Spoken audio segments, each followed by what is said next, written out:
Today, we continue with our enchanting story of the little prince. Let yourself be accompanied and comforted once again by the wisdom and the simple yet profound messages of the little prince on this journey. Enjoy this journey and remember, one sees clearly only with the heart. What is essential is invisible to the eye. The Little Prince, based on a story by Antoine de Saint-Exupéry. Chapter 5. The Little Prince's World. Every day I learned something new about his world and the beginning of his journey. His thoughts were slowly revealed to me, often by chance. On the third day, he told me about the tragedy of the baobabs. This too came about because of the sheep, for the little prince suddenly asked me, as if seized by a grave doubt, "Is it true that sheep eat bushes?" "Yes, that's true." "Ah, I'm glad to hear that." At first I didn't understand why it was so important that sheep eat small bushes. But the little prince added, "Then they also eat baobabs, don't they?" I explained to him that baobabs are not bushes, but as tall as churches. Even if he took a whole herd of elephants, they wouldn't be able to finish off a single baobab. His idea of the herd of elephants made him laugh. Well, they'd have to pile them on top of each other. But then he remarked wisely, before they grow big, baobabs start out by being little. "That is strictly correct," I said. "But why do you want your sheep to eat little baobabs?" He answered me at once, "Oh, come on," as if it was something quite obvious. And I was forced to make a great mental effort to solve this problem without any assistance. Indeed, as I learned, there were on the planet where the little prince lived, as on all planets, good plants and bad plants. In consequence, there were good seeds from good plants and bad seeds from bad plants. But seeds are invisible. They sleep in the secret of the ground until one of them decides to wake up. Then it stretches and begins to sprout, first timidly and then with increasing confidence towards the sun. If it is a radish seed or the seed of a rose bush, one may let it grow wherever it wishes. But when it is a seed of a bad plant, one must pull the plant up at once, as soon as it can be recognized. As it happens, there were terrible seeds on the planet of the little prince, and these were the seeds of the baobab. The soil of the planet was infested with them. A baobab is something you will never be able to get rid of if you attend to it too late. It spreads over the entire planet. It bores clear through it with its roots. And if the planet is too small and the baobabs are too many, they split it in pieces. It is a question of discipline, the little prince said to me later on.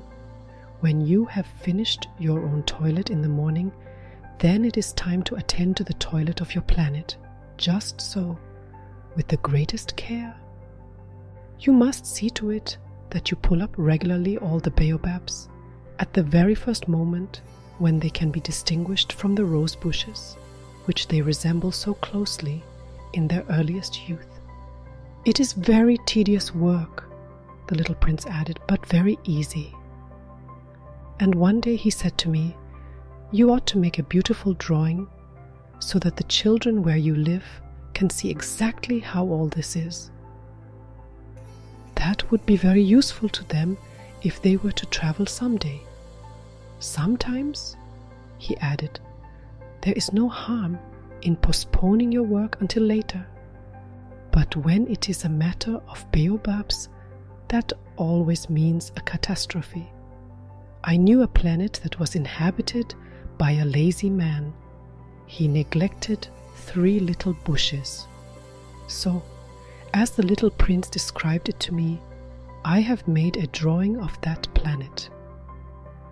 I do not much like to take the tone of a moralist, but the danger of baobabs is so little understood, and such considerable risks would be run by anyone who might get lost on an asteroid, that for once I am breaking through my reserve.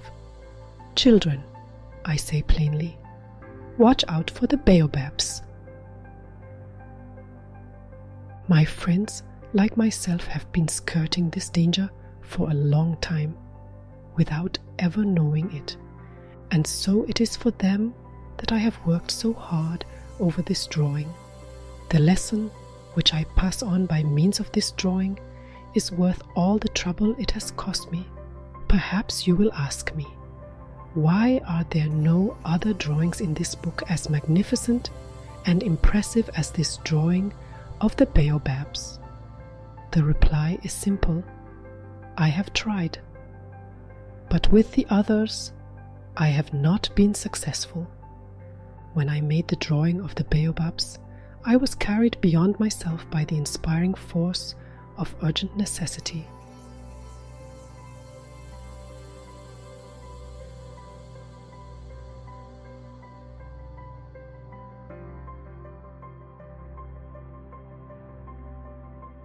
Chapter 6. A Passion for Sunsets. Yes, little prince, gradually I began to understand your sad little life.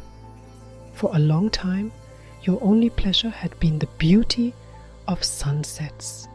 I learned this new detail on the morning of the 4th day, when you said to me, "I love sunsets. Let's go watch a sunset. But we have to wait." Wait for what? Wait for the sun to set. At first, you seemed very surprised. Then you laughed at yourself and said, "I always forget that I'm not at home. Everyone knows that when it's noon in one country, the sun is setting in another. To be able to see a sunset at any moment, one would need to be able to travel from one place to another in just a minute. But on your tiny planet, all you had to do was move your chair a few steps. This way, you could watch the twilight whenever you wanted. One day, I saw the sunset 44 times, and a little later, you added, "You know, when you're very sad, sunsets are lovely." Were you that sad on the day of the 44 sunsets? But the little prince did not reply.